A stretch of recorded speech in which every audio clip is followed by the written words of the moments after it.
Hi friends, అందరికీ నమస్కారం. Welcome to my channel. Rythu Bandhu, Rythu Bharosa ఇంకెప్పుడు ఇస్తారు అని ప్రజలు ఎదురు చూస్తున్నారు. దీని మీద ఎర్రబెల్లి దయాకర్ రావు, నిరంజన్ రెడ్డి గారు మొన్న జరిగిన ప్రెస్ మీట్లో వివరించారు. వివరాలకు వెళ్ళే ముందు మన ఛానల్ ఎవరైతే సబ్స్క్రైబ్ చేసుకోలేదో సబ్స్క్రైబ్ చేసుకోండి, అలాగే షేర్ చేయండి. వివరాలకు వెళ్తే, యాసంగి పంటకు ఎకరాకు 10,000 రైతు భరోసా పథకం కింద 15,000 సాయం అందించడంలో కాంగ్రెస్ ప్రభుత్వం విఫలమైందని మాజీ మంత్రులు నిరంజన్ రెడ్డి, ఎర్రబెల్లి దయాకర్ రావు విమర్శించారు. శనివారం తెలంగాణ భవన్లో వీరు మీడియాతో మాట్లాడారు. ప్రస్తుత ఖరీఫ్ సీజన్లో వ్యవసాయ పనులు జరుగుతున్నప్పటికీ రైతు భరోసా విధి విధానాలను ప్రభుత్వం ఇంకా ఖరారు చేయలేదని నిరంజన్ రెడ్డి అన్నారు.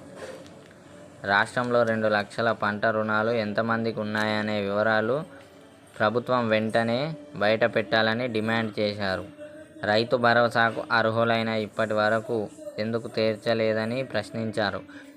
ఎర్రబెల్లి దయాకర్ రావు మాట్లాడుతూ తాను పార్టీ మారుతున్నట్లు జరుగుతున్న ప్రచారాన్ని ఖండించారు. పార్టీ మారే ఆలోచన తనకు లేదని, కొందరు కావాలనే తనపై దుష్ప్రచారం చేస్తున్నారని మండిపడ్డారు. గత ఎన్నికల్లో బీఆర్ఎస్ ఓడిపోయిందన్న బాధ ఉందని, కానీ పార్టీ మారే ఆలోచన లేదని స్పష్టం చేశారు.